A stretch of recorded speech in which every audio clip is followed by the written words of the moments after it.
রাজ্য সরকারের সঙ্গে মতানৈক্যের জের পদত্যাগ করলেন অ্যাডভোকেট জেনারেল জয়ন্ত মিত্র। পদত্যাগ করছেন অ্যাডিশনাল অ্যাডভোকেট জেনারেল লক্ষ্মী গুপ্ত। এ নিয়ে তৃণমূল আমলে পদত্যাগ করলেন 3 জন অ্যাডভোকেট জেনারেল। পদ ছাড়ছেন রাজ্য সরকারের 2 শীর্ষ আইনজীবী।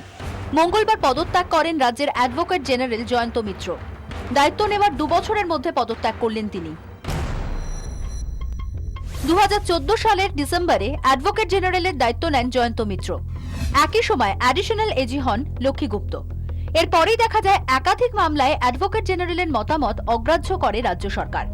বেশ কয়েকটি বিলের ক্ষেত্রেও এজির সঙ্গে সংঘাত হয় রাজ্যের। হাইকোর্ট সূত্রে খবর, একাধিক ক্ষেত্রে রাজ্যকে মামলা না করার পরামর্শ দেন অ্যাডভোকেট জেনারেল। এজির এই পরামর্শে আমল দেয়নি রাজ্য। সেই মামলাও লড়তে হয় অ্যাডভোকেট জেনারেলকেই। সম্প্রতি এক বিশ্ববিদ্যালয়ের রেজিস্ট্রার বদল নিয়েও রাজ্যের সঙ্গে এজির মতানৈক্য হয়।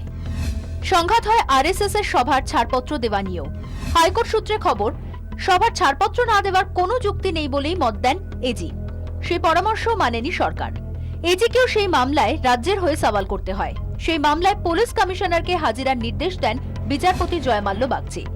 সূত্রের খবর, কেন এজি বিচারপতির এই কঠোর নির্দেশ আটকাতে ব্যর্থ হলেন তা নিয়ে তীব্র অসন্তোষ তৈরি হয় রাজ্য সরকারের অন্দরেই। আইনমন্ত্রী মলয় ঘটকের কাছে পরামর্শ যায় এজিকে বদল করা উচিত।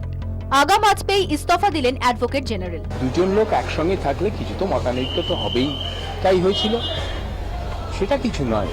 বাট সেই জন্য আমি ছেড়ে দিলাম। The difference of opinion, let it remain as it is. I just left so that the government can carry on with its policies. এজির এই সিদ্ধান্তের পরেই পদত্যাগের সিদ্ধান্ত নেন অ্যাডিশনাল অ্যাডভোকেট জেনারেলও। বুধবার তার ইস্তফা দেওয়ার কথা। I took this opportunity. একজন যখন যাচ্ছে তার হাত ধরে যদি আমিও বেরিয়ে পড়তে পারি, দরজাটা ফাঁকা পেয়েছি, আবার বেরিয়ে পড়ি। তৃণমূল আমলে এই নিয়ে 3 জন অ্যাডভোকেট জেনারেল পদত্যাগ করলেন। এর আগে পদত্যাগ করেন অ্যাডভোকেট জেনারেল অনিন্দ মিত্র এবং বিমল কুমার চট্টোপাধ্যায়।